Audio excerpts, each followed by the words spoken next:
ہمارے ملک پاکستان کے ایک عظیم دینی اسکالر ڈاکٹر اشرف آصف جلالی صاحب. ڈاکٹر صاحب آپ کا بہت شکریہ، آپ تشریف لائیں. ڈاکٹر صاحب عمومی طور پہ یہ سمجھائے یہ میلاد النبی سے مراد کیا ہے؟ بعض لوگ کہتے ہیں یہ عجمی ٹرم ہے، یہاں ایجاد کی آپ نے بر صغیر کے لوگوں نے. میلاد النبی کا کیا؟ بسم اللہ الرحمن الرحیم والصلاة والسلام علی رسولہ الکریم. میلاد النبی صلی اللہ علیہ وسلم تو لفظ ہی عربی ہے، اور ایسے ہی مولد النبی صلی اللہ علیہ وسلم بھی استعمال کیا جاتا ہے، اور اس پر عربی میں بے شمار کتابیں لکھی گئی ہیں، اور عربوں نے اس کو باقاعدہ طور پر اس کا انعقاد کیا ہے. اس سے مراد یہ ہے کہ رسول اللہ صلی اللہ علیہ وسلم کی آمد کے وقت کا تذکرہ کرنا، اور سید المرسلین حضرت محمد مصطفیٰ صلی اللہ علیہ وسلم کی آمد سے جو ہم پر اللہ کا احسان ہوا ہے، اس پر خالق کائنات جل جلالہ کا شکر ادا کرنا. ڈاکٹر صاحب لیکن لوگ کہتے ہیں کہ عیدیں تو دو ہی ہیں، جی عید الفطر اور عید الاضحیٰ، تو یہ عید میلاد النبی کیوں کہتے ہیں؟ یہ اصل اسلام میں کوئی ایسا تصور نہیں ہے کہ عیدیں صرف دو ہیں. اسلام میں متعدد عیدوں کا ذکر ہے. مثال کے طور پر نسائی شریف میں ایک حدیث کے اندر رسول اللہ صلی اللہ علیہ وسلم نے 5 عیدوں کا ذکر کیا. آپ نے فرمایا یوم عرفہ، یوم النحر و ایام التشریق عیدنا اہل الاسلام. کہ اہل اسلام 9 ذوالحج بھی عید ہے، 10 ذوالحج بھی عید ہے، 11 ذوالحج بھی عید ہے، 12 بھی عید ہے، 13 بھی عید ہے. تو 5 عیدوں کا تو یہاں اکٹھا ذکر کیا گیا. اس کے علاوہ جمعہ بھی عید کا دن ہے، اور پھر خود جو عید الفطر ہے وہ اس کے علاوہ ہے. عید کا مطلب کیا ہوتا ہے؟ عید کا لغوی معنی تو ہوتا ہے کہ لوٹ کے کسی تہوار کا آنا. تو باقی یہ 12 ربیع الاول تو لوٹ کے آتے ہیں. جی جی. تو باقی جس میں جس قدر اللہ کا کوئی انعام ہوا ہے، اسی لحاظ سے اس دن کی عظمت ہے، اور پھر اس کو عید سے تعبیر کیا جاتا ہے. ڈاکٹر صاحب قرآن حکیم سے بھی اس کا ثبوت ملتا ہے، عید میلاد النبی کا، حدیث مبارکہ سے؟ جی جی. قرآن مجید دیگر انبیاء کا بھی کوئی ہے، ان کی پیدائش کا ذکر بھی ہے قرآن مجید برہان رشید میں رب ذوالجلال کا فرمان ہے قل بفضل اللہ وبرحمتہ فبذالک فلیفرحوا. سبحان اللہ. اے رسول اللہ صلی اللہ علیہ وسلم، آپ ان لوگوں کو ارشاد فرما دیں کہ اللہ کے فضل اور اس کی رحمت کے حصول پر یہ لوگ خوشیوں کا اظہار کریں. ٹھیک. اب شریعت ہم سے یہ چاہتی ہے کہ کچھ مقامات ایسے ہیں جہاں شریعت نے خوشی کرنے سے روکا. لا تفرح ان اللہ لا يحب الفارحین. یہ وہ ہے کہ جس وقت کوئی گناہ کا موقع اور کوئی خوشی کرنا چاہے یا کسی غلط انداز میں خوشی کرے تو اس سے شریعت نے روک دیا. لیکن جب کوئی اللہ کا فضل اور احسان ہے اس پر باقاعدہ رب ذوالجلال نے خوشی کرنے کا ہمیں حکم دیا ہے، اور پھر اس کا طریقہ بھی یہ ہے کہ وہ انداز شریعت کے منافی نہ ہو. یہ دیکھیں نا، پیدائش، میلاد، مولود پیدائش سے متعلق ہے. جی جی. کیا پہلے بھی کوئی ہے اس طرح کے ثبوت ملتے ہیں کہ پیدائش کا ذکر قرآن حکیم میں ہے؟ قرآن مجید برہان رشید میں حضرت یحییٰ علیہ السلام کا تذکرہ کرتے ہوئے یہ کہا گیا وَسَلَامٌ عَلَيْهِ يَوْمَ وُلِدَ. اچھا، یہ سلام ان پر جس دن وہ پیدا ہوئے. یعنی یہ پیدائش کے دن کے بارے میں قرآن حکیم کی آیت مبارکہ ہے. جی جی. کمال ہے جی. باقاعدہ یہ تو قرآن میں میلاد بیان ہو رہا ہے. اچھا، اور کس کا ہوا؟ حضرت عیسیٰ علیہ السلام وہ کہتے ہیں وَالسَّلَامُ عَلَيَّ يَوْمَ وُلِدْتُ. سبحان اللہ. سلام ہو مجھ پر جس دن میں پیدا ہوا. یعنی خود اپنا میلاد منا رہے ہیں، خود اپنا میلاد. اور یہ تو قرآن پاک میں آ گیا ذکر منانے کا. حدیث میں بھی ہے. حدیث شریف میں ہمارے آقا صلی اللہ علیہ وسلم نے جب پیر کے دن کا ذکر کیا تو ہمارے آقا صلی اللہ علیہ وسلم نے فرمایا فیہ ولدت، اس دن میرا میلاد ہوا. وفیہ انزل علیہ، اس دن مجھ پر اللہ کی طرف سے وحی نازل کی. اچھا، یہ مجھے بتائیں، نبی کریم صلی اللہ علیہ وسلم کے بارے میں آتا ہے کہ آپ پیر کا روزہ رکھتے تھے ہمیشہ، جو معمول مبارک تھا. تو یہ کہیں یہ تو نہیں ضعیف حدیث میں آتا اور حدیث کی کتابوں میں نہ ہو؟ یہ تو مستند احادیث میں ہے اچھا، کہ رسول اللہ صلی اللہ علیہ وسلم پیر کے دن کا روزہ رکھتے تھے، اور اس کا سبب بھی یہ بیان کیا کہ میں روزہ کیوں رکھتا ہوں. صحابہ نے پوچھا جی ان کے دریافت کرانے پہ. جی جی. اچھا، کیا رسول اللہ صلی اللہ علیہ وسلم سے آپ نے جس وقت روزے کے بارے میں پوچھا دریافت کیا صحابہ نے؟ جی جی. اچھا، تو آپ نے کہا کہ اس دن میں چونکہ میں پیدا ہوا اور اس دن مجھ پر وحی کا نزول کیا گیا، اس دن کے اعزاز میں اللہ کے شکر کی ادائیگی کے لیے میں روزہ رکھتا ہوں. اچھا، ایک تو اس سے یہ بھی ہے علامہ صاحب آپ کی جو آپ فرما رہے ہیں کہ یہ تو ہر پیر کو میلاد منانا چاہیے. جی بالکل. بالکل وہ شیخ عیسیٰ ماننے ہیں تو یہ تو ہر پیر کو میلاد منایا گیا. کہ شیخ عیسیٰ مانے ہمارے وہ جو دبئی میں وزیر اوقاف تھے، ان سے کسی نے پوچھا حل نحتفل، کیا ہم میلاد منائیں؟ تو انہوں نے کہا نعم نحتفل فی کل سنہ وفی کل شہر وفی کل اسبوع وفی کل یوم وفی کل لمحہ. انہوں نے کہا ہم میلاد منائیں، ہر سال میں منائیں، ہر مہینے میں منائیں، ہر ہفتے میں، ہر دن میں، ہر گھنٹے اور ہر منٹ میں منائیں. دیکھیں نا، جو ہی بندہ کہے کہ نبی کریم صلی اللہ علیہ وسلم کی آمد مبارک ہوئی، حضور صلی اللہ علیہ وسلم اس دنیا میں تشریف لائے، تو یہ میلاد ہی ہے نا. جی جی ہے نا جی، حضور کا تذکرہ کسی بھی انداز میں. بالکل.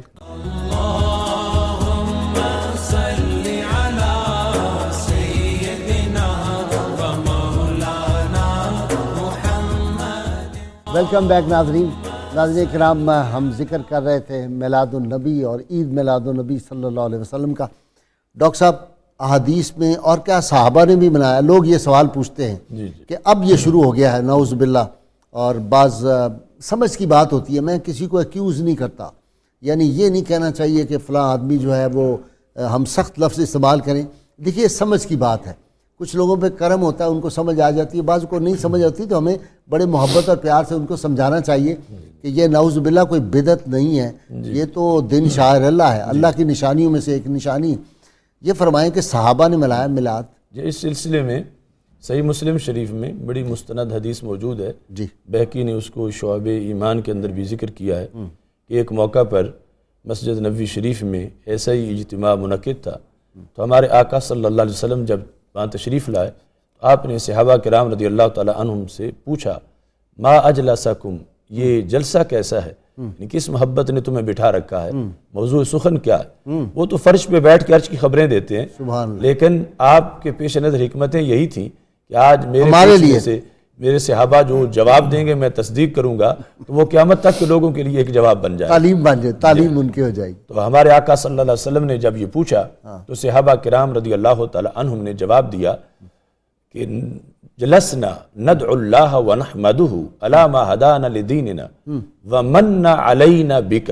یعنی جواب کا خلاصہ یہ بنتا ہے کہ فضل رب العلا اور کیا چاہیے، مل گئے مصطفیٰ اور کیا چاہیے. ہم جلسنا بیٹھے ہیں، ندعو اللہ خدا کو پکار رہے ہیں، ونحمدہ اس کی تعریف کر رہے ہیں، علی ما ہدانا لدیننا کہ اس نے اس دین کی ہمیں ہدایت دی، ومن علینا بکا اور محبوب تمہارے صدقے ہم پہ کرم کیا. صلی اللہ علیہ وسلم. آپ صلی اللہ علیہ وسلم کی آمد سے جو ہم پر احسان ہوا ہے، ہم اس احسان کا ذکر کر کے اللہ کا شکر ادا کر رہے ہیں. سبحان تو رسول اللہ صلی اللہ علیہ وسلم کی جلوہ گری پر اللہ تعالیٰ کا شکر، یہی محفل میلاد ہے.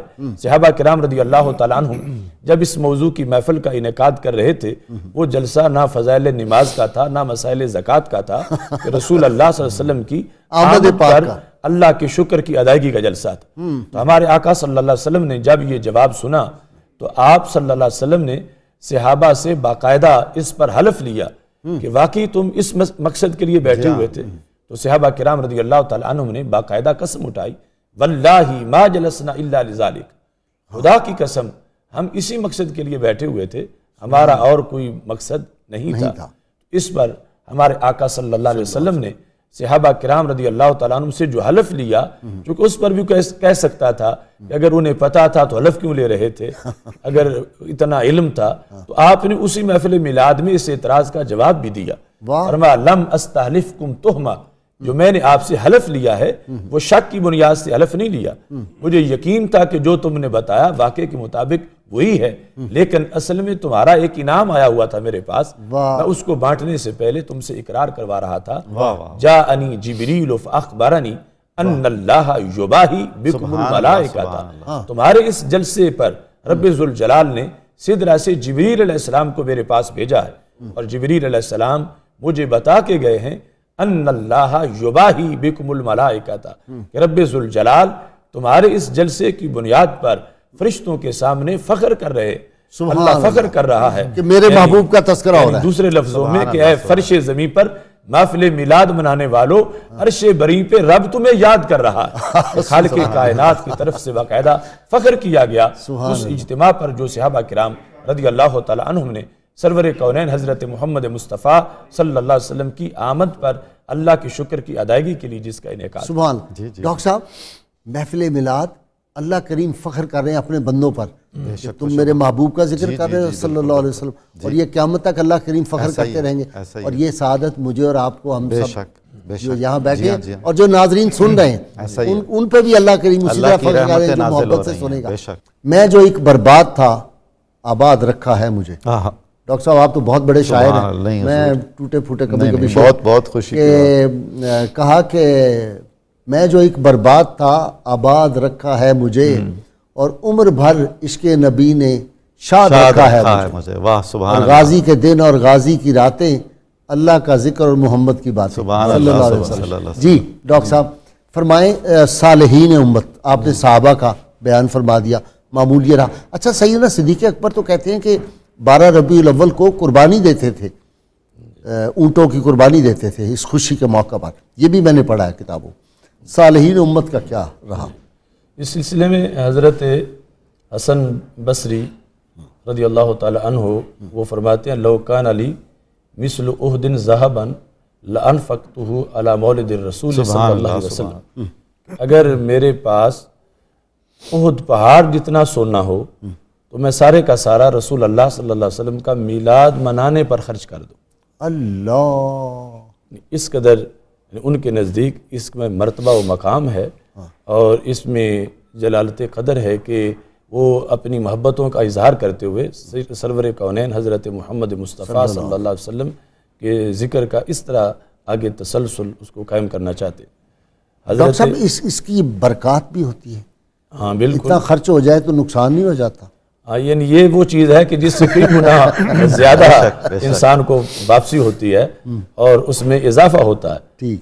اور یہ یعنی برکتیں ایسی ہوتی ہیں کہ حضرت سبی سکتی رحمہ اللہ تعالیٰ کہتے ہیں کہ من قصد الی موضع یقرأ فیہ مولد النبی صلی اللہ علیہ وسلم فقد قصد روضۃ من ریاض الجنہ, کہ جہاں محفل میلاد ہو رہی ہے, خواہ وہ گلی ہے, چوک ہے, کوئی ہال ہے, مسجد ہے, جو شخص اس جگہ کی طرف جانے کا ارادہ کر رہا ہے تو وہ کہتے ہیں وہ روضۃ من ریاض الجنہ, جنت کے باغوں میں سے ایک باغ میں جانے کا ارادہ کر رہا ہے.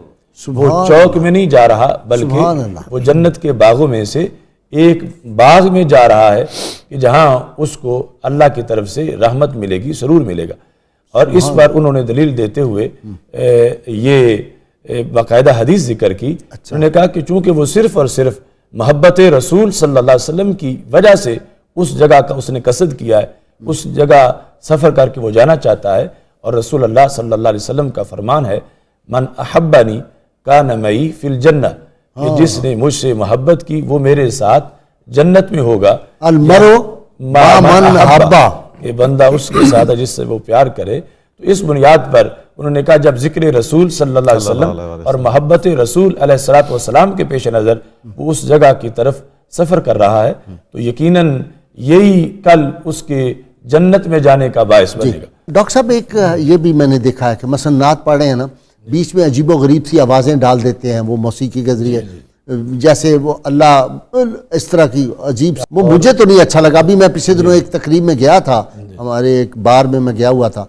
تو مجھے تو بہت عجیب لگا. وہ یہ جو ڈاکٹر صاحب پیچھے مختلف آوازیں مکس کر دیتے ہیں, یہ بھی درست نہیں ہے. اس پر ہم نے فتویٰ دیا تھا, پرنٹ کر کے شائع کیا, تقسیم کیا. مجھے تو بڑی تکلیف ہوئی. 7-8 سال پہلے سے دیکھیں نا, سیدنا حسان بن ثابت, عبداللہ بن رواحہ رضی اللہ تعالیٰ, حضرت کعب, سبحان اللہ اکبر, کتنے بڑے نعت خوان, نعت گو, شاعر.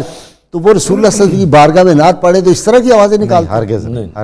ہاں ڈاکٹر صاحب, یہ جو لوگ چیخ کے تقریریں کرتے, اتنی اونچے کان پھٹتے ہیں, میرا خیال یہ بھی ٹھیک نہیں. آپ جیسا انداز رہنا چاہیے. ڈاکٹر اشرف آصف جلالی صاحب, آپ کا بہت شکریہ, آپ تشریف لائے.